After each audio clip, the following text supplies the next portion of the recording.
First, let's get the name straight. Kevin, age 21, the oldest, the extrovert. Joe, age 19, middle child, heartthrob.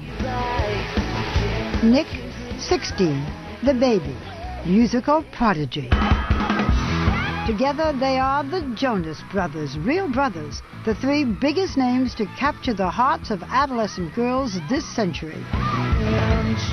In the past few months, they have played Times Square on New Year's Eve. The Jonas Brothers! Headlined the American Music Awards. Oh, say, can you see? Sung for the outgoing president and the incoming first family. Thank you! Performed at the Grammys with Stevie Wonder. Team Jonas, living the dream. The Jonas family originally settled in Dallas, where Kevin Sr. preached the gospel and Mom Denise taught sign language. Everybody sang in Dad's church choir. This is Kevin. I am a man. A move to New Jersey put Manhattan a short bus ride away. Nick found his way to Broadway in Les Miserables. Joe sang opera in La Bohème. And all three, including Kevin, did commercials. He talks like crazy.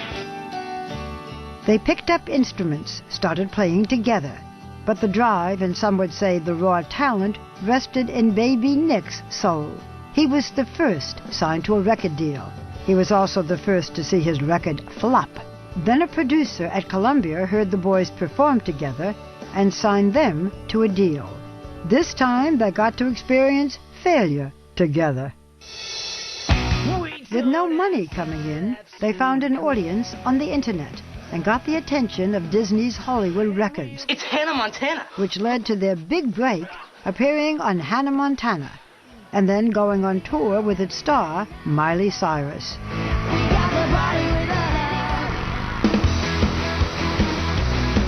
And now they fill arenas by themselves. The boys write their own music and play their own instruments. And any time spent with the Jonases on tour reveals a faith-based family. Bring it in. Throwing punchlines, no one wins.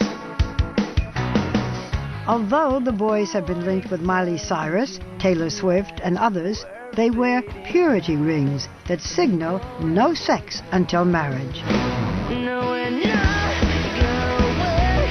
Mom and Dad are tour bus chaperones, and perhaps the least likely stage parents you will ever meet.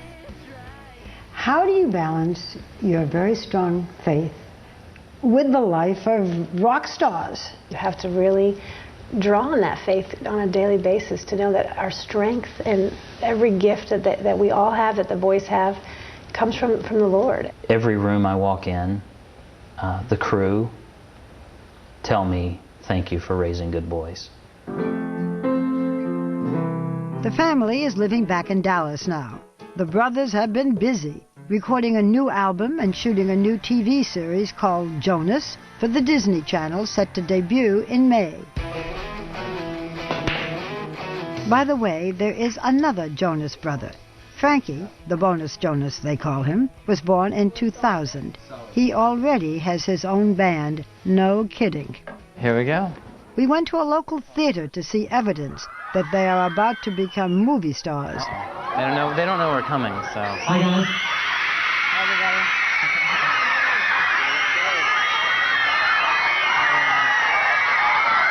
Their new film, Jonas Brothers, the 3D concert experience, opens on Friday. Okay, here we go.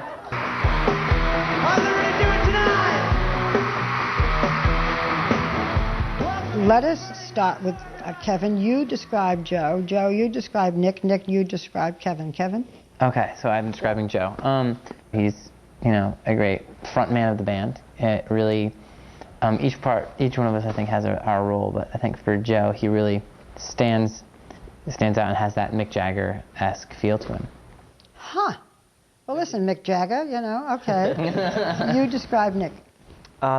Nick, he's definitely the president. I mean, he's the leader type in the band for sure. Why? He's the youngest. I know, exactly. People always think he's the one that we pick on, but he is wise for his age. Okay, Mr. President, you describe Kevin. Kevin is very enthusiastic, and definitely also a dreamer, which is good, and at times kind of challenging, but it's always fun. You know, on a serious note, Nick, 3 years ago, you had a terrible drop in weight, and you were even afraid that you were so ill that you might die. Tell us about it. Yeah, I got diagnosed with type 1 diabetes November 16th, 2005, I believe. And very, very scary moment. And I actually lost 15 pounds in about 2 weeks. You were very public about having diabetes. I think you need to learn how to manage it yourself before you can kind of be an encouragement to other people who might be dealing with it. And then while we were over in Canada shooting Camp Rock, I wrote a song called A Little Bit Longer. And Title of an album. Yes. Yeah. Waiting on the cure, but none of them are sure. A little bit longer, and I'll be fine. And everyone sings along. And you know, I say, for all those who have said that I've inspired them, I want you to know that you're my inspiration. You have learned to live with your disease. You wear a pump now that puts insulin into your body.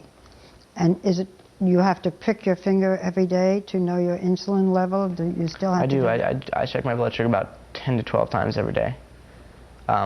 Pricking your finger 10 to 12 times a day. And the pump is amazing. Do you use it when you're on stage?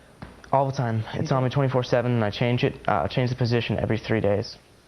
I know you don't like to talk about it, but when you watch your concert, everybody can see that you're wearing a silver band. Each of you do wear it.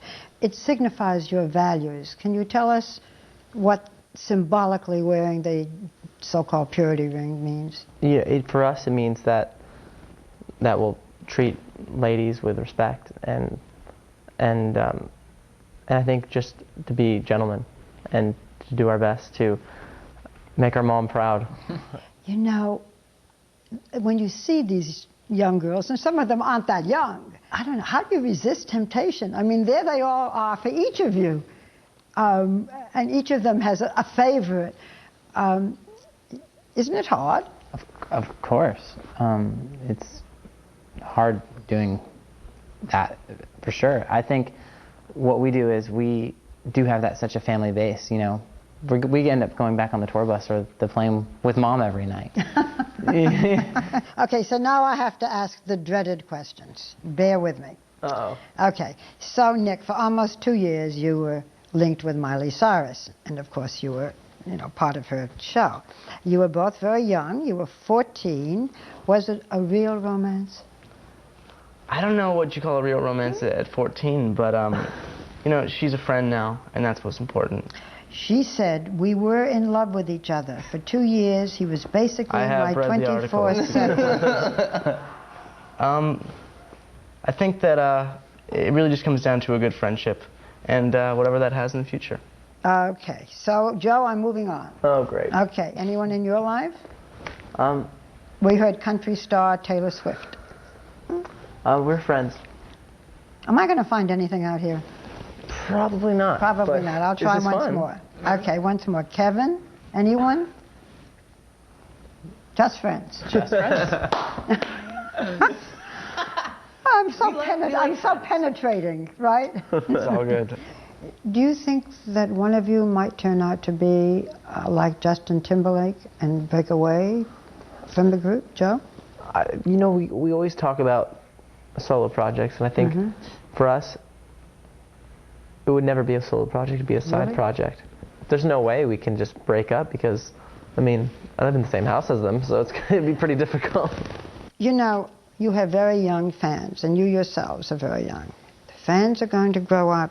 You're going to grow up. Nobody is a teen idol forever. you're aware of that. Absolutely. Yeah. We hope that the fans will grow with us. And who's to say what tomorrow will bring, but we do believe that our fans are amazing and that they will be there for us forever. And we believe in... Doesn't usually happen. It doesn't usually, but these fans are different. And like we said, we're all growing up together, and they mean a lot to us, and I think they know that we really do care for them. And I believe that the favor will be returned.